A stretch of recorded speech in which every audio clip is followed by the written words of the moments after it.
Hi, good afternoon, Chandra. Hi Kashi, good afternoon. Good afternoon to everyone.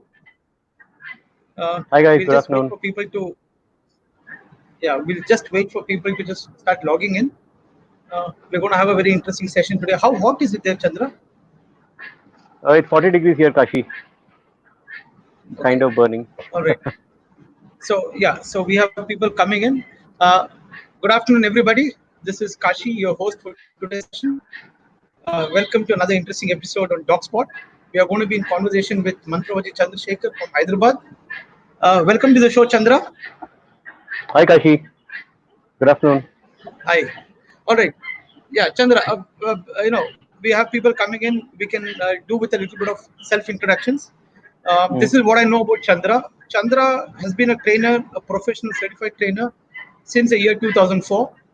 He runs a very successful boarding and a training program in Hyderabad under the name Progressive Canines. He has been a back-to-back winner of PDC PSA competition in the year 2018 2019. This is an American protection sports. This sport primarily involves obedience and protection, and that's something which is going to be the focus of today's conversation. So, welcome to the show, Chandra. Why don't you start introducing yourself to the viewers, a little bit about yourself, what you do, how did you get into the sports, and what are you doing currently? So, hi everybody. So, this has been my passion since the day I ever saw dogs. I always loved communicating with dogs. More than just love for dogs, it took me a lot of time for me to get where I am today.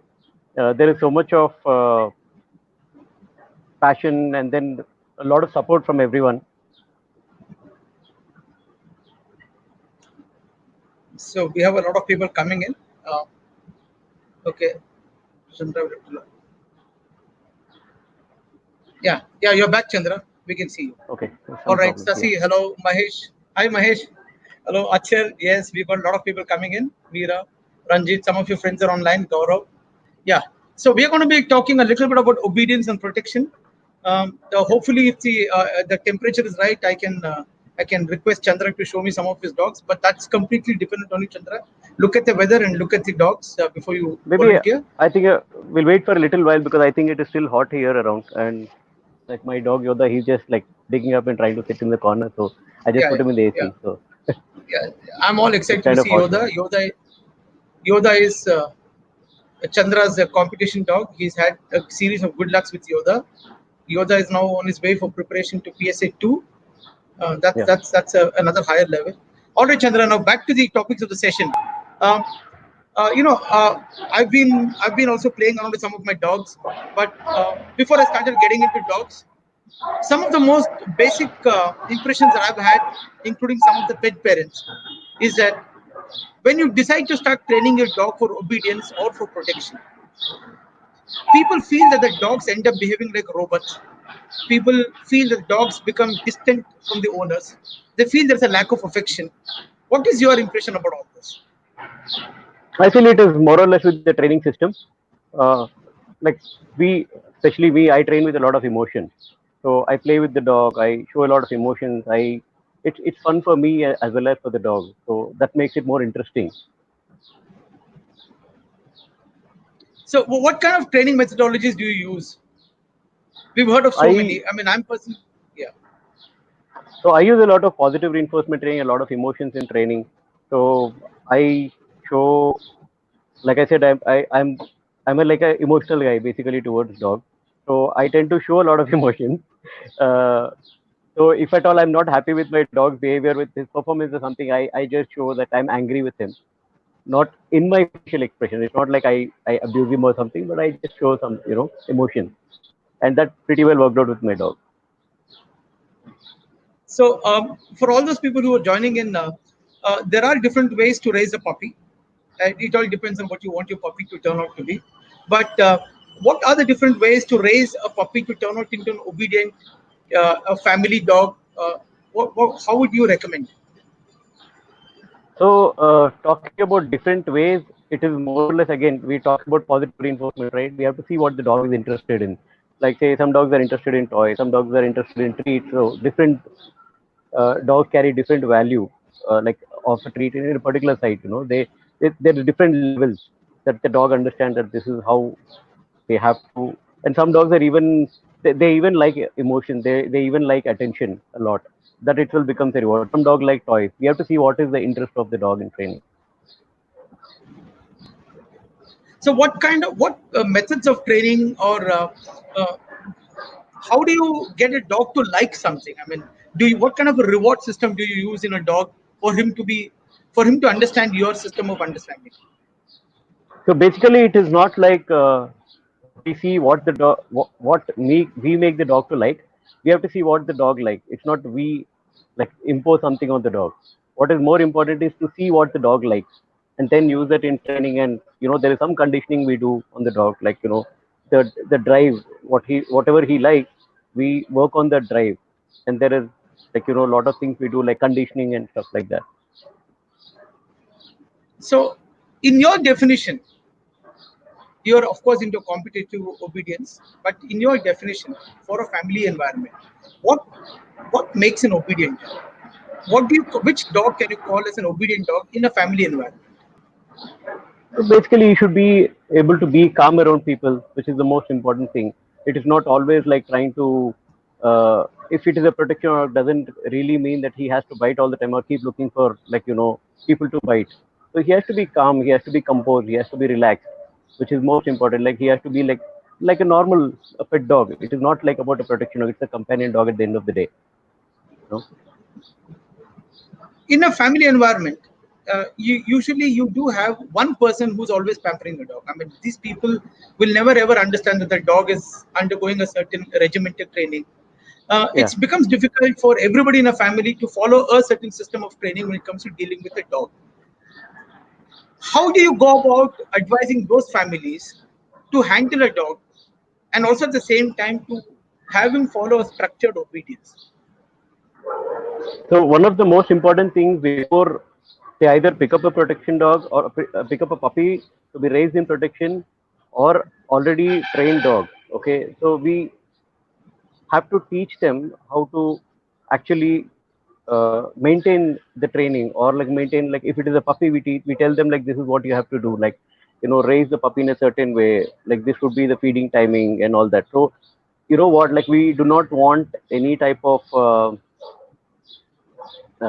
any type of issues, like someone, basically what you're talking about, like the pampering thing, right? Like we make sure that everyone is on the same page, basically.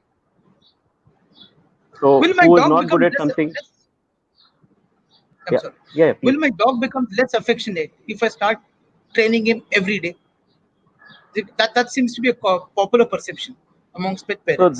that depends on the training system you use or the way you train a dog. Like if you basically see what the dog likes in training, I'm sure he'll have a lot of fun, right? So it is more or less dependent on how much fun the dog has in training, and that builds a better bond. In fact, I train my So, dogs so every day, and never I felt that he's bored of me or like he doesn't like me or he doesn't like the training as such.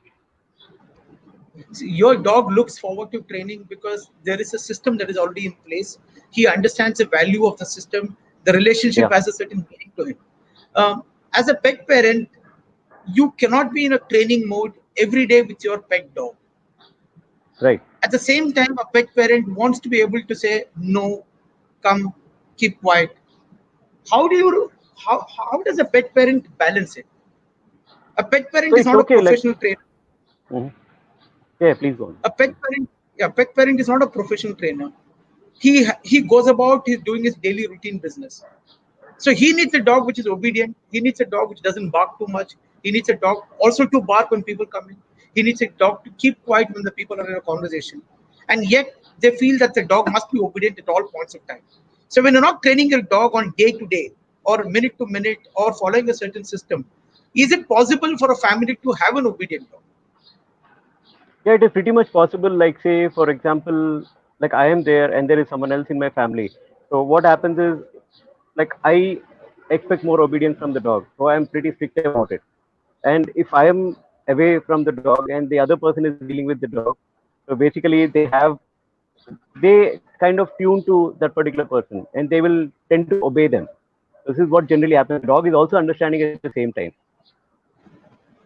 We have Varun and Achal saying hello. Gaurav, hello. Acha, we have a question Hi now. guys. Sasi Kumar is asking a question. How do you stop dogs jumping on everyone? I guess that's also one of the requirements of a pet dog owner. Yeah. You have a dog which jumps on everybody. How do you stop that? So coming from a positive, okay, this is Yoda. He's trying to say hi to everyone. Hi, Yoda. Yoda is a PSA 1 dog. He's had a very interesting career. He failed in his very first PDC attempt. So literally from like the phoenix from the ashes, he from a failed candidate, he went on to become a successful winner. We've all seen Yoda's progress. We'll come to Yoda a little later. So coming back to questions, Chandra, Yeah, how do you sorry. stop dog Yeah. jumping on everyone?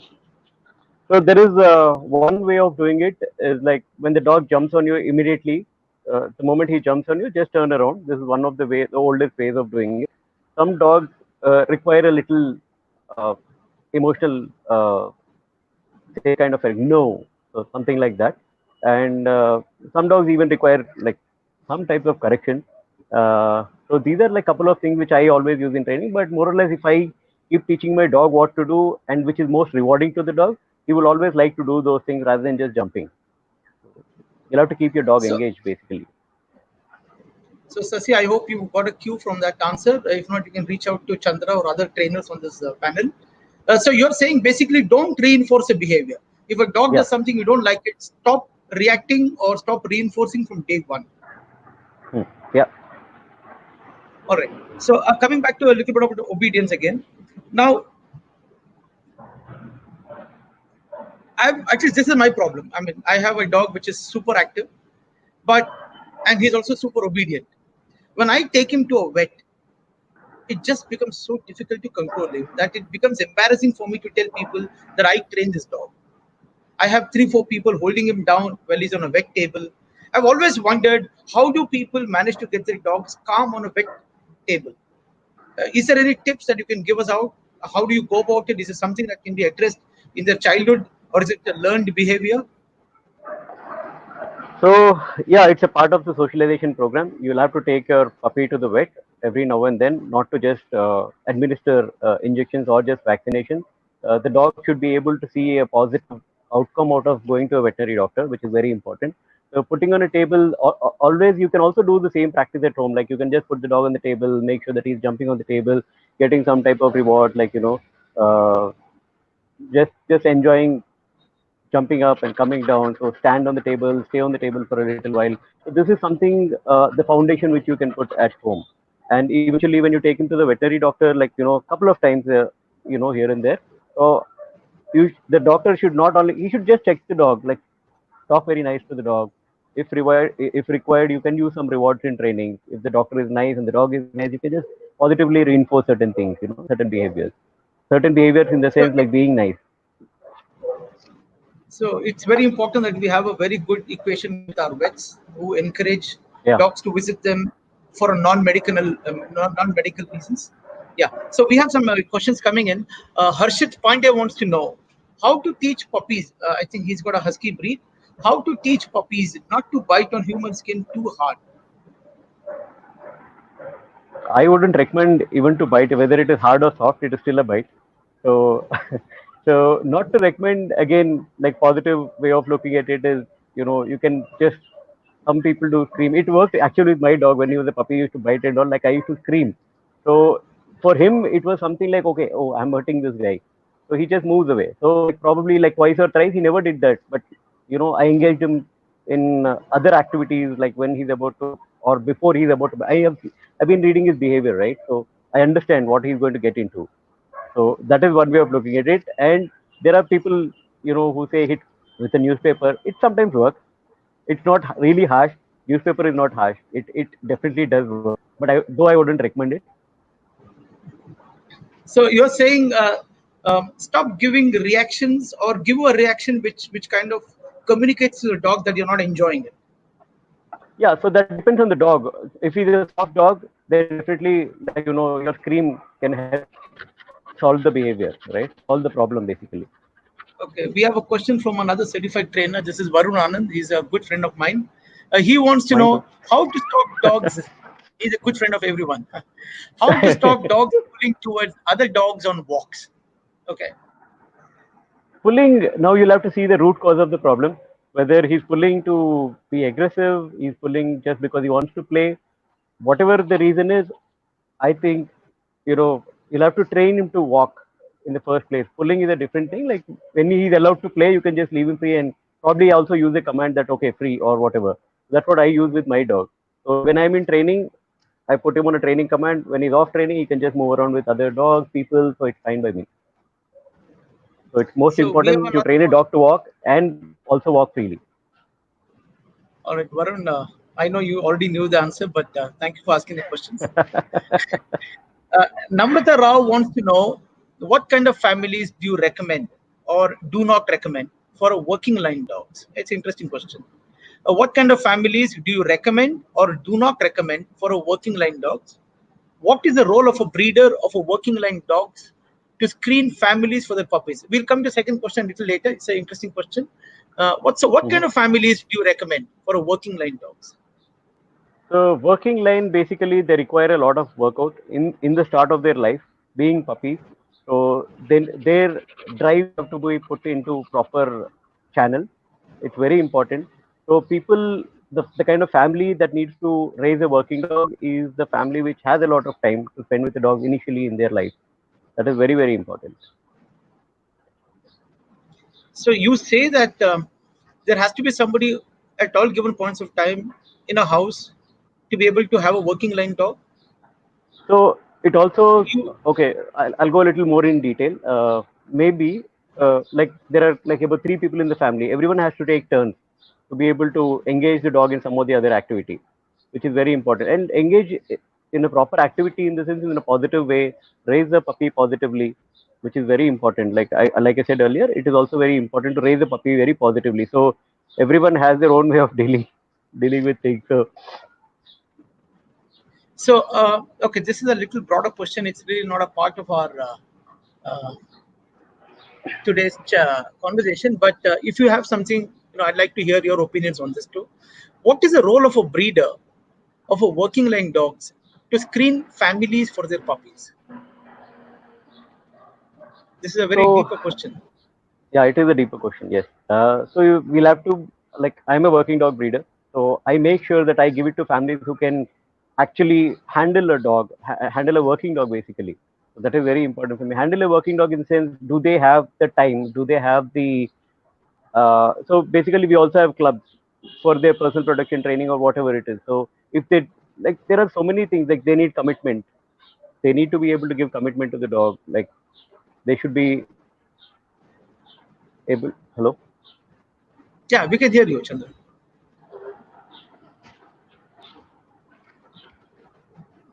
Chandra, you're audible. Hello? Yeah, we can hear you. Keep talking. Yeah, so commitment. Hello, Kashi, I lost you. I can hear you. Okay, looks like we have some connectivity issues. But Chandra, I could hear you all the time. Okay, so we'll wait for Chandra to just log in. So we have a couple of other questions coming in. Adnan has some questions. Yeah, Varun, your question's been answered. Okay, we're just waiting for Chandra to come back in. I'm just looking at other questions. Yeah, Chandra's back online. Sorry, there's Yeah. some network issues. Hi. So we were talking of the role of a breeder in Mhm. identifying a Yeah, family for a working line puppies. yeah. So commitment is the most important. Then time is very important. They should be able to understand. Like it's not just getting a dog like any other pet dog. Pet dog don't require a lot of attention, but a lot of attention in the sense you have to be able to work the puppy up to what exactly they want the dog to be. That's very important. All right, Namrata, I hope that was some response to your query. Adnan again has another question. Chandrabai, sudden onset of heat in our city, and all our dogs are getting blood in stool. Okay, and my dogs are also having blood in stool. Oh, same here. I've This been takes facing the some same time. problem. Yeah. So, is there any tips or any medical advice? I mean, I know this is a disclaimer, but what do you personally do? So I've been having the same problems. I try to keep the dog. I try to move the dog to a cooler place. Give them a lot of fluid like buttermilk, coconut water, which keeps them really cool. I even give vanilla ice cream to dog, which actually cools down their body. So I keep them in probably in AC. Even the working dogs require that. I've actually noted that in the last couple of days the heat has been really bad. Yeah, in North India we have this hot winds called Loo. So in that kind of sucks out the moisture in air, and it's a little difficult. Adnan, you and I'm facing this problem. Maybe sometime we can get onto the phone to find out what are you doing. I've just been I've also been giving curd rice and buttermilk and just giving lots of water, making sure they're not dehydrated. All right. So Sandeep Athaya has a question for you. How to control aggressiveness in dogs who have bad temper? So he wants to know, how do you control a bad tempered dog? Uh, that now is a deeper question because we need to know the root cause of a problem. What at what is he aggressive, or seeing what is he aggressive, why is he aggressive? So these are the things if we need to we generally need to assess the dog to be able to understand why is he showing this behavior. It's very important to know that. So you're saying understand what is a stimulus. We need to identify what is a stimulus that causes this aggression So in dogs. if you can go a little briefly about that question, then I might be able to answer. Yeah. So unfortunately, Sandeep has not given any more details. Maybe he can redirect the question or reframe the question a little later. Mr. Mittal Okay. wants to know what are what do you suggest as important do's and don'ts for a pet parent? This is a very broad question, but some kind of a guideline what to do and what not to do for a pet parent. It's an open-ended Uh, question. okay. Socialize the puppy. That requires time. Train the puppy. That requires time. Give the puppy the exercise time. That's very important. So everywhere you see, like it's time consuming. So time is what is required. Be more. All right. So pet lover PS wants to know. Of course, she had a earlier question which we just ignored. She wants to know who's your favorite. Is it Zar or Yoda? Confusing actually. Okay, we don't want to I go think into the I like dialogue. both of them. I don't have like an equation on that, but I think I love both of them. Yeah. All right. So, what is the criteria that one should possess to train a working dog? This is again another question from Pet Lover. What Sorry. criteria one should possess? Yeah, I'll repeat the question. What is Yeah. the criteria one should possess to train working dogs? That requires a deeper understanding. Not like a pet dog. They have higher drive. They have like uh, their nerves have to be taken into consideration. So you have to understand what is required. Again, time is the most important thing. So, but also depends. Like if you're really looking at a working dog, what exactly you want to do with a working dog? Like what is that? Like you want to put him in sport, you want to put him in just just to keep him at home, which I don't recommend. So you should see what is the goal, the end goal of having a working dog. So, I hope that answered your question. Yeah, it was slightly broad-ended. But Priya Bakaya wants to know, how do you manage a Shih Tzu? It's a girl dog. It's a she dog. How do you manage a Shih Tzu from attacking other dogs which are spayed? I think that's how I understand the question. Okay, how do you manage a Shih Tzu from attacking other dogs? The question is a little unclear, but Yeah, how do you but I manage? think maybe I can kind of understand a pet owner. Uh, so the dog is attacking. Why? It's not socialized properly, or see, we cannot. All we can do with this dog who's attacking is try and teach him to be calm around other dogs. Like maybe we might have to use some corrections on the dog, like use some compulsion on the dog. Maybe teach some other behavior which is very important. I would rather redirect that energy into something which is most productive. Okay, we have a Jitendra Vijay who wants to know what is the right age of a puppy to start training. So the day I bring the puppy home, that is the day I train the puppy. Whether it's obedience, protection, or any type of work, I start training the puppy from day one because it is not just training dog for command. It's also important that you have the pack structure in place. So typically, what you begin training from 4 weeks, 8 weeks. We've also seen you talk of some neurological stimulation. Is that also part of training, or that is Yeah, I do apart that from? from that. No, that is a part of training. That's a part of raising. I wouldn't say training. When I say raising, I do that from day 3 with my own uh, home litters. You know? And yeah, so like I said early, as in like I brought a puppy home at about 45 days or 40 days. I start training the puppy at that day on that day too. All right. So we have another question from Adnan. This is a little interesting, and it's also, I think we all need to be interested in this question.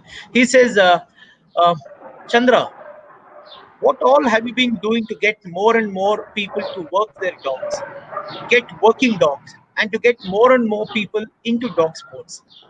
What can you suggest for trainers in each city to increase this working dog community? We'll have to I do have some a component training here. We'll have to do some component training here. So basically, I being in Hyderabad, I was not able to get anyone to work with me. So all I could do is get my staff to do some bite work for me. That is what I could do. There are a lot of trainers in Hyderabad, but I've never seen one person coming forward and trying to train with me or me. I can go to any extent to be able to train with other trainers. But this is something which I have not found. So this is really something to worry about or probably think about, in fact. Uh, so it depends. Like I know, not everyone thinks the same way, right? So getting people to work under the same on the same field is really of a task, actually, I can say. And then coming to the other part, What can you dog suggest for sports. trainers in each city to increase this working dog community? That was the second part So of the question. that is something again which I've not been able to do, being very honest, because no one in my city comes to train with me. No matter how much I extend my hands and try and be nice to them, like say, bite shoot, like whatever equipment is very expensive, right? Like so, I'm ready to give it for free or like even training for that matter. But I've found it very difficult to be able to do that. So yeah, I think people traveling, like especially trainers. When I'm talking to Adnan is asking me questions. So generally, what I feel has to happen is we all should get this working dog thing. We should help each other out, basically. Like maybe I will have a training weekend here at my place. He can have a training weekend at his place. I know it is pretty far to travel also at the same time, but we can do as much as possible. So eventually, we might be able to pick up one or people down the line from my city, and we're all training together at the end. We have to help each other out. Working dog community in India is not really big, so it is a very small group of people. So we should be able to support each other, basically. Yeah. Yeah, I think Adnan is very familiar with that idea. There are hardly about 30 to 40 people who are perhaps interested in working dog community, and Yeah. even far fewer people who are training on a regular basis, and even less few people to even compete. I mean, competition is really a place which separates the wheat from the chaff. There are so many people who are Facebook trainers, including me, but it will take us a lot of time for us to step onto the trial field. So I congratulate and I have immense respect for every one of them who stepped onto the trial field with their dog, whether they Yeah. score high or score even or score low. It is a challenge to be in front of a judge, to have your dog being judged, to have your training out there in the open. Yeah, so thank you, Adnan. Fortunately, the Delhi community seems to be coming together. There are a lot of people. Yeah. We talk regularly. We train. At least we share training tips. So I hope Hyderabad also picks up. I mean, after all, Hyderabad is one of the highest scoring competitor in PSA. Hopefully, through this medium, you should be able to get some more people to log on to your training school. All right. So back to some other questions. So okay, Srikanth wants to know how much does a dog breed matter when getting a dog into working line or a protection sports? For example, can a Labrador be trained for a protection sport or into an attack dog? If you couldn't hear the question, I'll rephrase it for you again. Dog breed definitely. Kashi, I lost you. Okay, I'm going to repeat the question again. How much does a dog breed matter while getting a dog into a working line or a protection sport? Does the breed matter? Are there any specific breeds that one must Yeah, compulsorily consider? Yes. see, it is more or less like a personal choice. Like I like a Malinois who's like really quick, who wants to learn things, who wants to do things faster.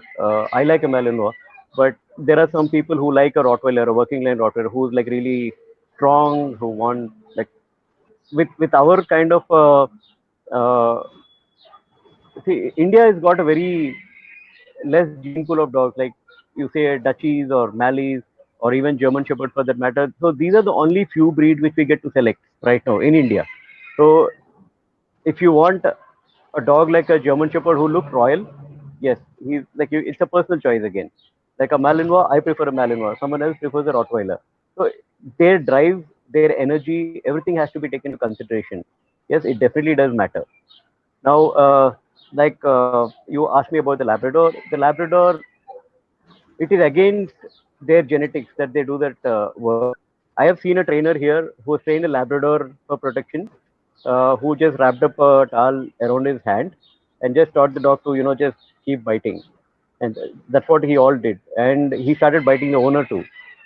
So, see, I'm not saying this doesn't happen with working dogs, but at the same time, I'm also saying that, I mean, I've seen a classic example of what not to do with a Labrador, right? So it depends. Again, pick up a working dog which is ready to do something like of a real work, like you want them into sport, get a Malinois, German Shepherd, or a Rottweiler, or a Dutchie. All these are preferably the good working dogs for certain types of work. We have Prathamesh and Sandeep Lat saying hello to you, Chandra. They've joined the show. Thank you so Hi, much. Prathamesh and Sandeep bhai. All right. So, coming back to protection scenario, there are other questions coming in. I'm just going to take them out.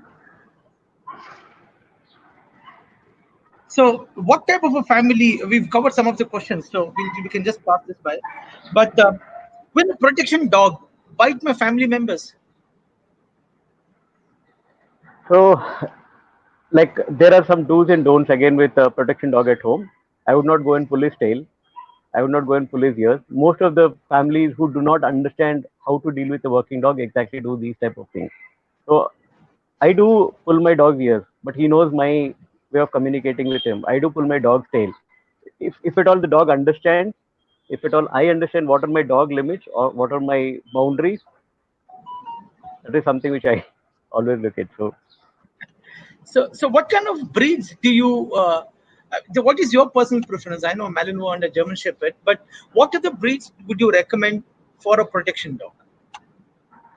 so more than a Mali and a Dutchie, I think the best working dog I prefer is a German Shepherd because he's much more on the stable side. Like he's a stable dog. So I would prefer a German Shepherd over a Malinois or a Dutchie for personal protection because But Dutchies we've are seen, too hyper. but we've Sorry. seen you compete only with the Malinois. Yeah, but you're asking me about a protection dog, right? So if you're asking me about a protection dog, I would prefer a German Shepherd. So then the next relevant question is, what is the difference between a real protection dog and a sports protection dog? You often hear of So people saying it's a street protection dog. So do dogs which are trained in competitiveness in protection scenario, are they similar to a real protection dogs, or is there a difference between them? see, the raising more or less is the same in protection dog. Though when you go forward, like you might have to do some exercises based on the sport requirement as such. So real life dogs are more or less like they're more civil with people, right? Like people in the sense like intruders basically, or like wherever they find the threat or whatever they find. Like so, it is yeah, there is definitely a difference in the sense like dogs do real work, they do protect people, but what is all about at the end of the day, it's all about a toy for them, whether it is a suit or it is something like it's just done as a sport, right? So that actually classifies a lot. So is there a should my protection dog be allowed to mingle with strangers, or should it always be kept away from strangers? No, it's okay for a protection dog to mingle around people because not every time you always find a threat. Like we had a summer camp last year. My dogs were all moving around, even kids, like who were strangers to the dog. So I think it should be okay for a dog to be like that because they should not find everything to bite. Like not everyone they need to bite. That's what they need to understand. So this is speaking from personal experience. The first time I ever heard of protection dog. Uh, People whom I knew back then, I'm not friends with them anymore. But the advice that I received was keep your dog locked up during the day and let your dog out loose in the night. And they said that's good enough to have your dog turn into a monster, turn into a protection dog. What are your views on that? So I'm totally against it. I do not like dogs being kept, or I don't like dogs being isolated that way.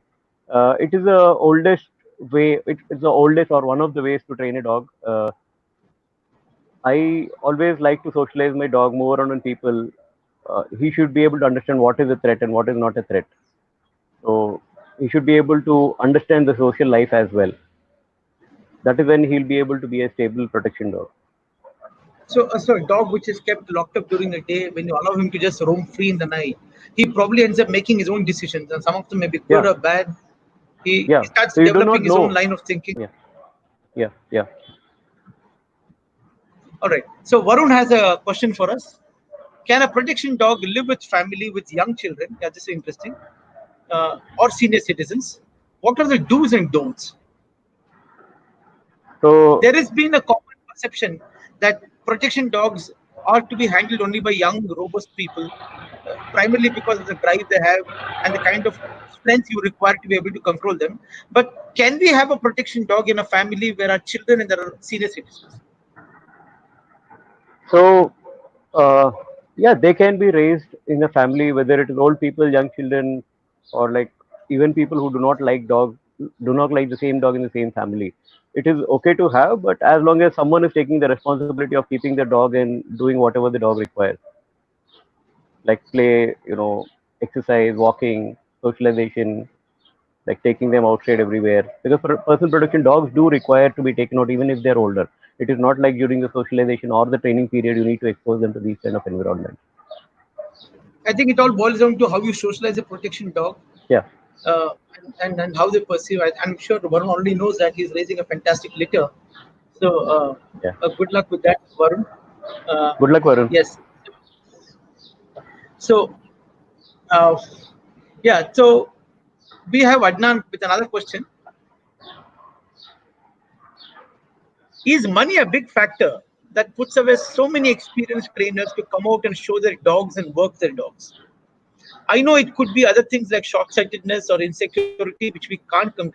But what could be the main issue for people as seasoned as you? I mean, he doesn't mean you, but someone with your kind of experience.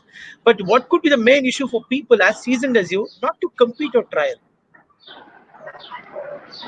Yeah, money definitely plays a big role in training because we have been traveling around India to compete in trials. Like, how many dogs can you see? You need to have your bread and butter at the end of the day. So you need to do trainings which will get you some money. So if you're able to live with that and still be able to balance all these things, then it is fine. But otherwise, you can't just keep spending money on all these things, right? So there is a limit to everything, basically. So, like say, for example, PSA 3, if at all PSA 4 comes, there'll be 6 decoys. That means you need to have 6 white suits.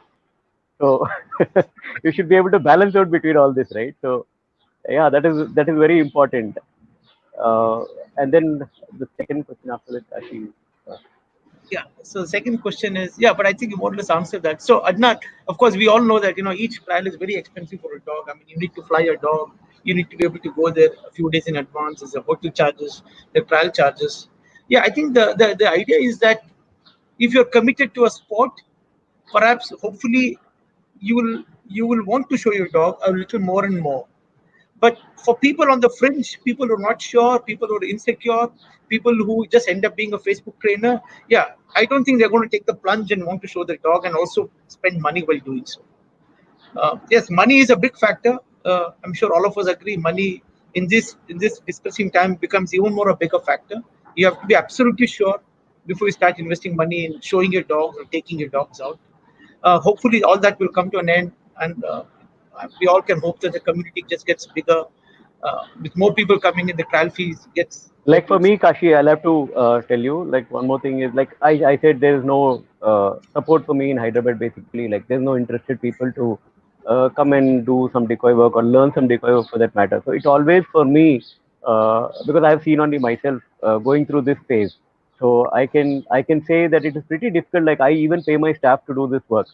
Not only that, I have to get more equipment time and again because it gets worn out. A lot of things have to be considered. Like one of the part I'm talking about, and in addition to what you said. Okay, we have another interesting. It's a slightly it's a tricky question. It's a Shrikant who wants to know: does correction with a prong or a e-collar lead to fear-based obedience? Some foreign trainers like Victoria Stilwell are strictly against him. What is your take on that? Of course, at this point of time, I must say that any views that Chandra is going to express is strictly his own. This is not endorsed by the dog spot. So, Chandra, over to you. So fear is something which you don't install in a dog when you use correction. Uh, if you are able to communicate with your dog properly, in spite of giving a correction, I think your dog will understand and do, and they perform behaviors even better. So because they are understanding what you're saying. And if it is just like a point, if you just keep correcting the dog and you don't end it, or you add an emotion to that particular incident, that spoils everything. Then it creates fear. It's an abuse to the dog. So, so Adnan has a very interesting response to that. Okay, all right. So, but the next question is, how do you train a dog to accept body touches? You know, when you need to groom, when you need to be able to inspect him for any injuries or wounds, or maybe do some home-based treatment for maggots.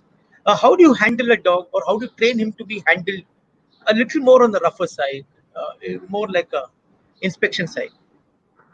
So when we talk about something like this, which will induce pain in the dog, like whether it is a maggot wound cleaning or something, it is always pain, right? So there are different ways to deal with that particular dog depending on what the dog is showing up. So the nature of the dog plays a major role in this. For my dog, especially when I am doing something like ear cleaning, or he doesn't like it basically.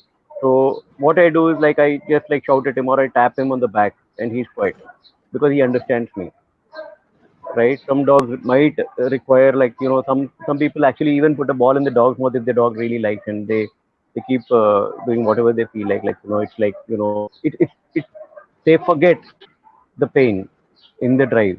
So it depends on the dog basically. So this is an adult dog we are talking about. But if a question was to be redirected to you as to how to instill this kind of acceptance in a puppy, how would you go about suggesting it? So when I do it, I am very calm in the first place. Like I'm not like, if the puppy is showing any sort of behavior, like, he's struggling, he's doing something like that, I will actually calm the dog down, calm the puppy down. So it will take some time, like, it might not happen in a go. It might take like 4 or 5 repetitions or 6 repetitions. So if you know that your puppy has to deal with that sometime in the future, I would rather take it in small steps where the dog understands, okay, it is not something that all of a sudden you put something on the dog and expect major things to happen. I wouldn't do that. So I go very slow, like exposing the puppy like little by little every day. That's called conditioning So basically. Varun has a question. Should dogs be trained only through positive reinforcement? Because I know Varun is strictly into positive reinforcement. He strongly believes that. Or do you think corrections are important, and why? Uh, I see the initial stages of the training always has to be positive reinforcement. That's the only way a dog learns initially. Because if the dog doesn't like what you are doing or what you are using, then obviously it tends to be like, you know, the dog would definitely not like to do. So then you might have to use some type of corrections, and which is not acceptable for the dog. Those types of dogs do not go forward in training, like with a high level training. Okay, so when we think about corrections, we do use corrections. Now, for me, the corrections for like especially my dog, which I train, they are like kind of emotional. So I even tap, like, I kind of like say no, that works for them. And I have off late I had a dog, Nico was being imported from Belgium. So he's the dog who would require, um, who was trained in a totally coercive way. What I would do with this dog is I started going back to the basics. Okay, train him for, like, very minor of the things. But yeah, it is. I am yet to see dogs like this under control with positive reinforcement. But yeah, I think it definitely works. So far, it has worked to some extent. But yeah, we'll have to keep. So you're saying sometimes a mild no or a strong yelling can also be perceived as a correction by a dog. Yeah, my dog works like that. So it's My emotion dog based works like that. corrections. Yeah, Emotion based corrections. I might use a tap as well. So I can just use a tap on him, and he knows that. Okay, immediately I give him a command again. Like, say if I give him a sit command, it doesn't sit. I just give him a tap, maybe next to the ear or like on the neck, and immediately I give a command. So that is communicative. So I tell him like you have to sit again. So if you can communicate a correction, then the dog need not be afraid of the correction also. He will take it as a Yeah. guidance. Yes. Thank you for Exactly. that. Yeah. Achal has a question. This is Achal Gupta. He runs a very luxurious boarding center that I've ever seen. Hi, Achal. Okay, so these are the questions. Are there times when you refuse training a dog for a particular job because the dog is not apt for that particular work? If yes, is it more important to condition the client and make them aware? Okay, it's a long question, but I'll summarize it.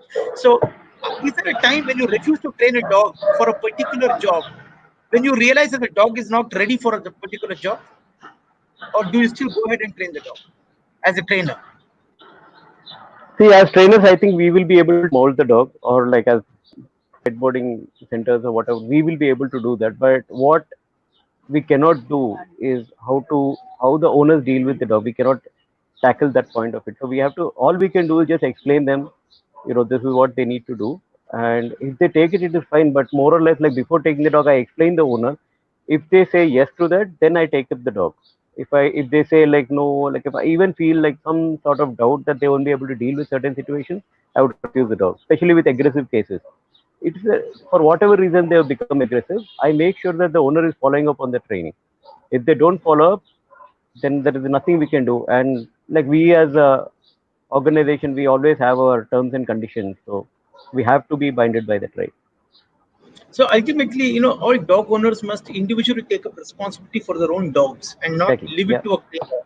A trainer is there only to help you, guide you, but ultimately the dog lives with you, and you have to realize what the dog can be used and cannot be used. Yeah. Yeah. All right. Second part of this question, I think it's more of a kennel-based question. How do you manage aggressive dogs who are neither food or toy motivated, and they're touch reactive at your kennel? Yeah. So how do you handle the aggressive dogs? So we have had dogs like this. Like even now we have an Akita who has got the similar behavior like what he's been mentioning. This dog should be handled by two people.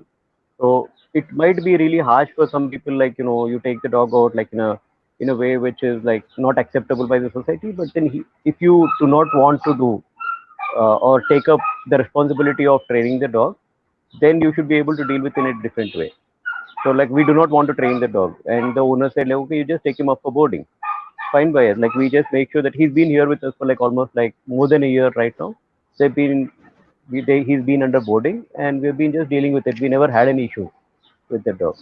But yeah, if you try to interact with the dog, like open environment, like no leash, no chain, nothing, he definitely tends to fight very badly. So we have to take precautions before we deal with cases like that. I think it all boils down to ultimately the quality of breeding, the type of socialization you have in a puppy, and Yeah, are you physically aware of how strong the dog is? Akita is a yeah, very powerful dog.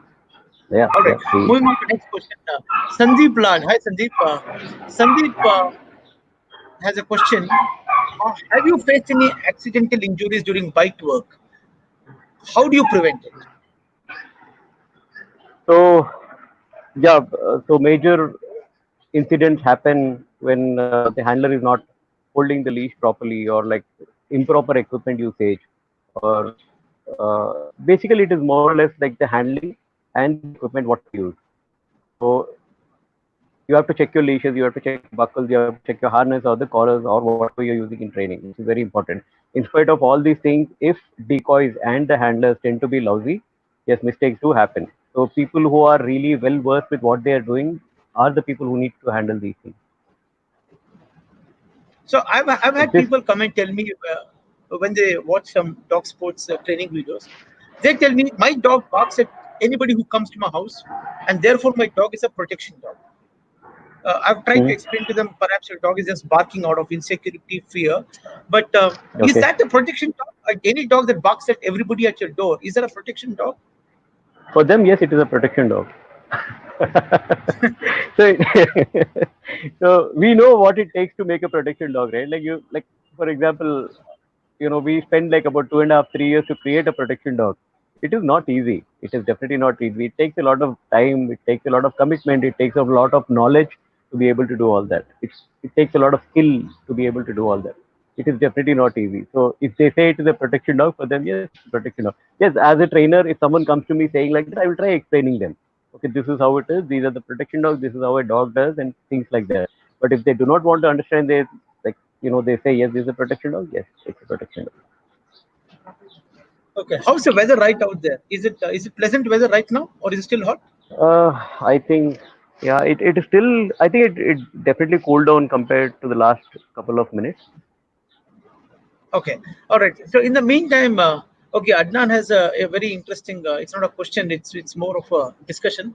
I'm sure you will take it up with Adnan on a separate point. But I'll post that question because I found it very interesting. Uh, I'll read out the question to you. How can we, as owners of training business, unite together and develop a strict authority on working dogs of India? The certificate, launching a new sport, creating a network for breeding dogs, etc. Currently, it's a very cutthroat and a suspicious way how trainers deal with each other. But it's a very regressive approach. How can we all give back to Indian dog scene together? And he's been talking to other people about bringing up with their own Indian sport. You don't have to respond to this on this medium right now. But yeah, it's what I find interesting about even thinking like this is that, you know, we need trainers to think beyond their kennel, their business, and their customers. Ultimately, when we say working dog, unless dogs work, I don't think we can ever do justice to a good breeding program. True. Trainers must have to come together. We'll have to have a common understanding on at least some of the common issues that plague the system. It could be breeding, it could be training programs, it could be just providing a platform to people who want to understand what training is all about. But yeah, thank you, Adnan, for posting this. We need to be open to such views also. Maybe Chandra, you can connect with Adnan after this discussion and take this offline. Yeah. And I'm just looking at other Brief. questions. You have to go deep in this topic to be able to talk about it. Yeah, yes. So, we have a question. Do protection dogs become less effective when they get older? Yeah, they do because of their energy, because of their body not supporting uh, to run, do whatever is supposed to be done. Like say a protection dog, he has to go out and bite someone, and that energy level is coming down through age, right? So obviously, it definitely does affect the overall But I performance guess of the that dog as a yeah, but I guess that happens to every other dog, irrespective of whether it's a yeah, protection yeah, dog or whether it's a protection big dog, dog. yeah, yeah. All right, Sandeep Lad has another question.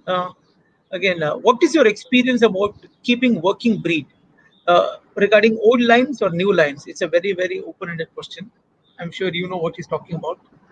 I know what he's talking about. It's like I'm actually living in a modern world, so old lines definitely fascinate me because they've got the blood, the genes in them. I feel the current day dogs are more or less decorated, I can say, but we have to live with it because the times have changed,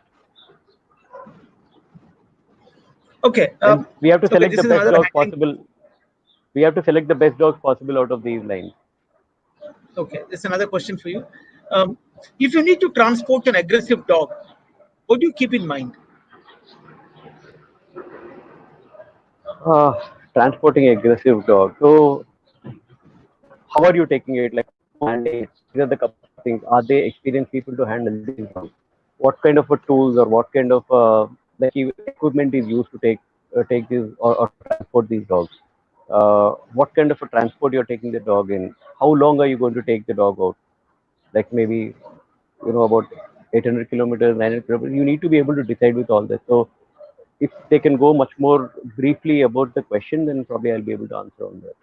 Yeah, I think it was a question posed by Sandeep, and Adnan was clarifying the question. But yeah, I hope Sandeep you got your answers.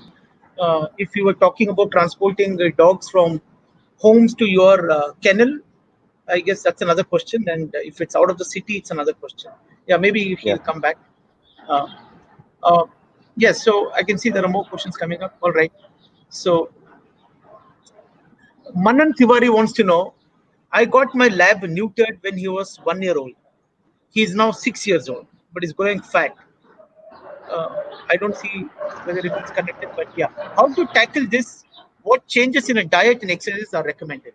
So, Chandra, I need you to clarify whether neutering a dog has it any impact on the body structure as they grow older, or are they completely unrelated? I think the second part of the question is how to tackle this. So it is a little contradictive, honestly speaking. I have seen a dog, a German Shepherd, who was neutered, who came to my facility and even humping the owner in front of me. We can actually, I wouldn't say it is because of the testosterone or whatever you can call it. So it is not because of that. But I feel all these things have nothing to do because my own dog, like Zar, my first dog, he's a dominant dog. He used to show his dominance on me by humping me and all that. I could correct that issue and keep him calm all throughout his life. So yeah. So second part of the question, I hope. The second part of the question is how do you what changes in diet and exercises are recommended? Manan, this is not a the discussion on. No, Kashi, I think you can exercise. I don't know, like how much of exercise is he considering? So, are you exercising your dog? If yes, what type of exercises are you using? If you're using a diet, use low fat food, high protein food. It definitely makes a little difference. I'm definitely not a nutritionist, but I'm a dog owner. I have a couple of dogs. This is what I know about, having a dog like this. Okay, great, Manan. I hope you got your responses. So Varun has another question. It's a pet dog question, and I think it's reverting to one of your earlier observations. Chandra, you said socialization is great for young dogs, and Varun also believes it's necessary. I think the question is, do you think it's advisable for a pet parent to socialize their pups to every other dog they see without knowing the temperament of the other dog? Like, yeah, it normally happens you take your dogs to pet cafes and you have 10 other dogs. Do Yeah. you think it's advisable for pet parents to be introducing their young pups to other dogs? Yeah, as long as you know the other dog, it is good to expose them, like let them play around or something. But if he's like a puppy versus a adult dog, then if the adult dog is kind of dominant and aggressive, is trying to hump, do whatever, I wouldn't allow a dog like that to me. So as long as you know the other dog, it's fine. If you do not know the other dog, it's better not to take him into an environment like that where he's left free. Like in my own community, I face this problem. I have a there is a neighbor next to me. He has a Labrador and he just leaves him in the open park. And I want to take my dog out for a walk. I know my dogs are like protection dogs, and even if a sniff or a jump or even a pat, a leg on my dog, they wouldn't accept it. So I would rather keep away from a place like that. So because So you do you're, not you're know the saying, other dog. yeah, so you're saying that if you don't know the dog, the other dogs, avoid exposure to those dogs because it might have an True. adverse growing effects Yeah. on a pup. he might Right. he might turn out to be more reactive, more aggressive. Yes. True. So Ravi Kumar also has a question. It's not related to obedience or protection. Hmm. It's more of an advice. He says, Okay. how can we arrange working dog equipment in India at a minimum price? This is okay. This is not I think what we are I think discussing today.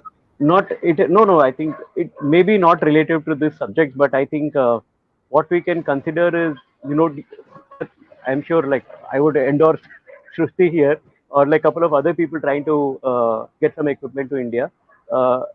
See, one thing you have to understand is you don't have to go through the process of getting all the equipment. You deal everything yourself. You have a person here, order, even if it's a matter of few couple of thousands extra, if you really want to do it. So yeah, I think that answers. Yeah. So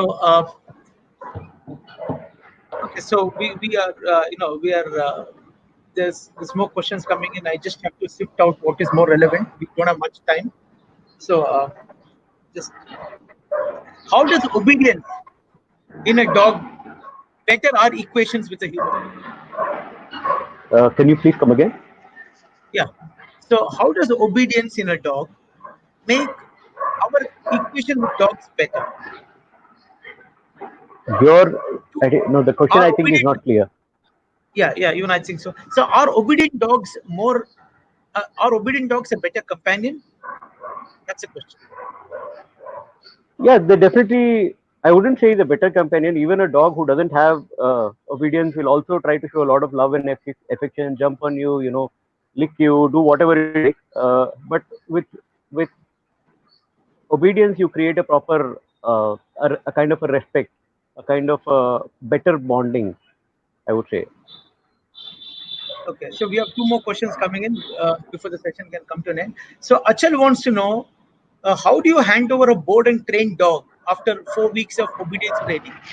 How do you hand over? So, yeah, so we have these board and train programs. We actually stretch these sessions, like we he said 2 or 4, but we even have dogs for like 2 or 3 months. Weeks is too less because some pet owners won't be able to handle those dogs in spite of how many of our sessions.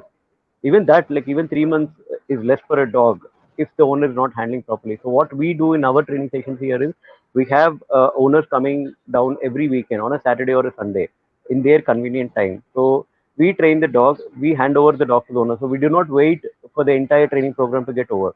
When and where each command is over, we train the owner. We call them, we say like, this is the progress your dog has made and this is what you need to do. And we create a routine for the dog over here. Like they have their food timing, they have like their peeing and pooping habit time, like whatever is like exercise time, everything is inclusive of that thing. So it's very All right, Achal. important that give as many chances as possible to the owners to learn and understand the training. That probably will also give them time to commit to whatever is required to follow with the routine in the later stages. So what you suggest is keep the owners involved at every aspect, so the Yeah. handing over becomes easier. And yeah, all right. So Varun has another interesting question. How do you select a good puppy when you have to train for protection or protection sports? What is it that you look for in a puppy? Protection or protection sports. Now these are two different terms. If you're just looking for protection, I would look for a dog who's curious, who's like he was curious about things, like he wants to see what the environment is all about, who wants to go explore things. So this is the dog I would prefer. And he also, like, I wouldn't say he would be really independent, but he also should be able to look to the person who's like actually feeding him, taking him for a walk, or like something like that. And the second thing about protection sports is you should be able to have great drive and good nerves. So this is something which we look at protection dogs for sports especially.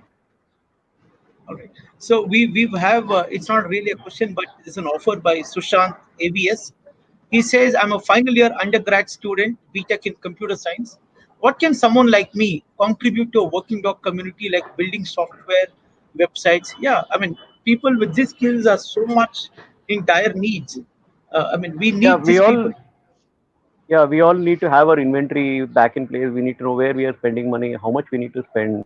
So we should be able to have some control on us. Like, so we as passionate people, all the trainers on the globe, not just Indians. So if you can connect to all these people, it will be really good. But then what we look at is, so what we tend to do is like we overspend at certain times. Of course, necessity is something else.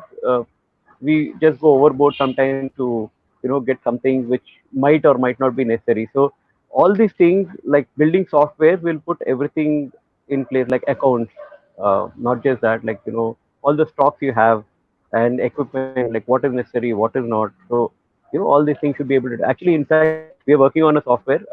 Hopefully we should be able to probably finish in about 10-15 days. So it is definitely good. I mean, everyone should have something like this. Yeah, so I think Sushant, All the the most people in business, I mean to say. pragmatic, yeah, Sushant, the most pragmatic way would be to reach out to all the dog trainers that you've been meeting on this Yeah, sure. platform. Each one of the trainers will have a specific set of requirements in terms of software, in terms of your website that they would like configurations. I think it's a great market. I mean, there is a market for people like them, and there is also a requirement for people like you. So yeah, so good luck with that, Sushant. Okay, we have one more question.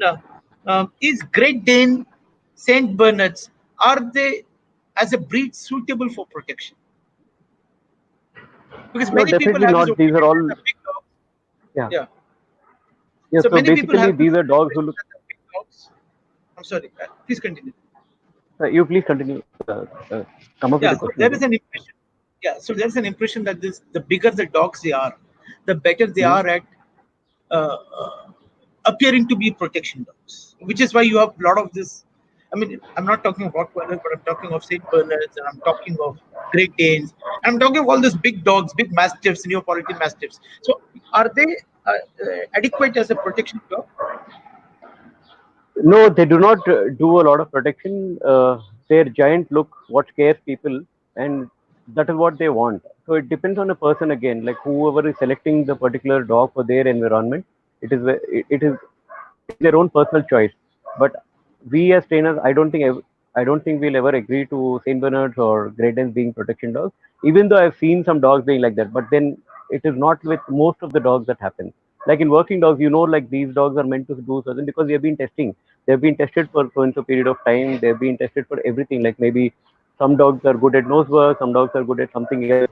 That is not something which we have seen in these giant breeds, right? So that's a big Yeah. no. So Adnan has corrected me. He says Mastiffs were actually guide dogs. Yes, but we were not talking Yeah, of guide dogs. We were even talking of boxers protection. for that matter. Yeah, even boxers for that matter. Yeah, but I think the question was mostly to do with Saint Bernards and Great Danes. Yes, yeah, yeah. All right, so we seem to have reached the time allotted to us. This has been great talking to you, Chandra. It's also our respective first times on this platform. We've had a couple of very interesting questions, and I've been lucky enough to get in touch with most of my friends out here on this platform. Thank you all for joining us, and it's been great talking and taking questions from you.